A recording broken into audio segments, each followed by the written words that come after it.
बिहार में 90 के दशक में ठेकेदारी, रंगदारी, वसूली, अपहरण और बाहुबल व्यापार हुआ करता था और इस व्यापार से बिहार की राजनीति भी चलती थी। तो बाहुबल और राजनीति के मिश्रण ने कई बाहुबलियों को पैदा किया और फिर उस दौरान बिहार में कुछ शब्द ऐसे थे जो हर वक्त लोगों के दिमाग में रहते थे, जैसे बंदर बांट, वर्चस्व की लड़ाई, खून खराबा, रंगदारी, टैक्स, अपहरण और जंगल राज। यूं तो बिहार के सभी जिले इस बाहुबल और जंगल राज से प्रभावित थे, लेकिन बिहार में कुछ जिले ऐसे थे जो बाहुबलियों का केंद्र माना जाता था। पटना, बेगूसराय, मुजफ्फरपुर, ये वो जिले थे जो उस वक्त बाहुबलियों की राजधानी मानी जाती थी। एक तरफ सरकार पटना में मीटिंग करती थी तो वहीं दूसरी तरफ बाहुबली मुजफ्फरपुर में मीटिंग करते थे। दरअसल मुजफ्फरपुर में एक कॉलेज है जिसका नाम है लंगट सिंह कॉलेज। ये वो कॉलेज है जहां से हजारों आईएएस आईपीएस निकले और इसी कॉलेज ने बिहार के बड़े बड़े बाहुबलियों को भी जन्म दिया। और 90 के दशक में छात्र राजनीति इतनी आसान नहीं हुआ करती थी, लेकिन उस वक्त छात्रों के बीच में भी जातियों को लेकर वर्चस्व की लड़ाई थी। जिस दौर में भारत के सबसे बड़े माफियाओं के पास भी AK-47 जैसे अत्याधुनिक हथियार नहीं थे, उस दौर में मुजफ्फरपुर में इसकी गर्जना सुनी जाने लगी थी। AK-47 से बिहार में संभवतः पहली हत्या 1990 में हुई थी। अंडरवर्ल्ड डॉन अशोक सम्राट ने अपने प्रिय रहे मिनी नरेश की हत्या का बदला लेने के लिए मुजफ्फरपुर के छाता चौक पर AK-47 की हनक दिखाई थी।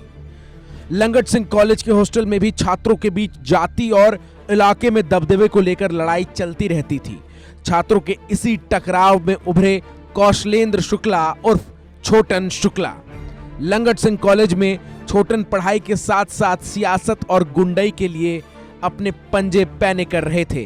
कॉलेज से निकलने के बाद छोटन ठेकेदारी के काम में लग गए और अपनी दबंगई के बल पर तिरहुत प्रखंड के सबसे बड़े ठेकेदार हो गए। उत्तर बिहार के हर बड़े ठेके पर छोटन शुक्ला का कब्जा हो चुका था, लेकिन उनके दुश्मन भी कम नहीं थे। इस दौरान 1994 में उनकी हत्या कर दी गई। इल्जाम लगा बाहुबली और बिहार के पूर्व मंत्री ब्रिज बिहारी प्रसाद पर, लेकिन मुन्ना शुक्ला ने भाई की हत्या को सीढ़ी बनाकर जुर्म की दुनिया में एंट्री की। मुन्ना शुक्ला का बैकग्राउंड जानने के लिए समय के पहिए को रिवाइंड करना होगा। मुन्ना शुक्ला के पिता रामदश शुक्ला मुजफ्फरपुर के कोर्ट में सिविल वकील थे। बिहार के मुजफ्फरपुर में कॉलेज है लंगट सिंह। हजारों आईएएस और आईपीएस अफसर वहां से निकले हैं, लेकिन इस कॉलेज में ऐसे दबंग भी निकले जिन्होंने पढ़ाई नहीं गुंडागर्दी की तालीम हासिल की। मुन्ना शुक्ला 4 भाइयों में तीसरे नंबर पर हैं। उनके सबसे बड़े भाई कौशलेंद्र उर्फ छोटन शुक्ला थे।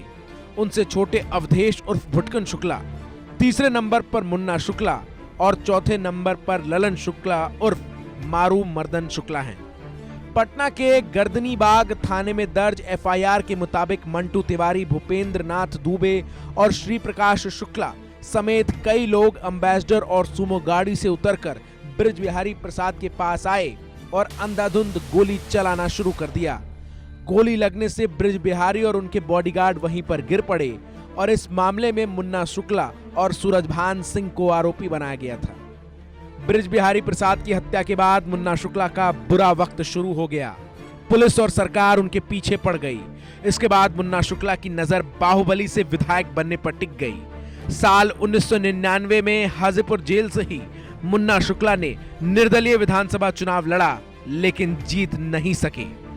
इसके बाद आता है साल 2002 और एक बार फिर से जेल से ही वो निर्दलीय चुनाव लड़ा। इस बार नसीब में जीत लिखी थी। साल 2005 के पहले चुनाव में लोक जनशक्ति पार्टी के टिकट पर और बाद में मध्यावधि चुनाव में जेडीयू के टिकट पर विधायक बने।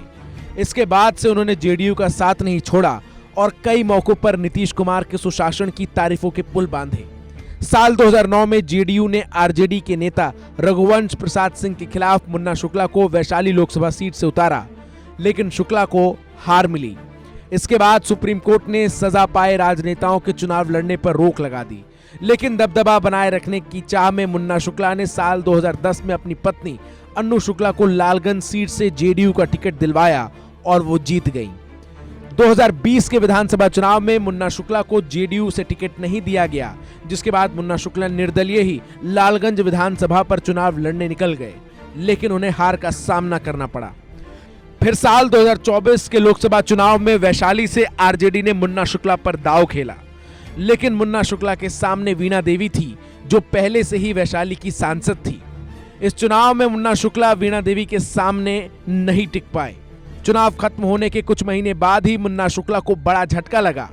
जिस बृज बिहारी प्रसाद की हत्या के मामले में पटना हाईकोर्ट ने उन्हें बरी कर दिया था, 10 साल बाद सुप्रीम कोर्ट ने इस मामले में मुन्ना शुक्ला को आजीवन कारावास की सजा सुना दी है और 15 दिन के अंदर सरेंडर करने को कहा।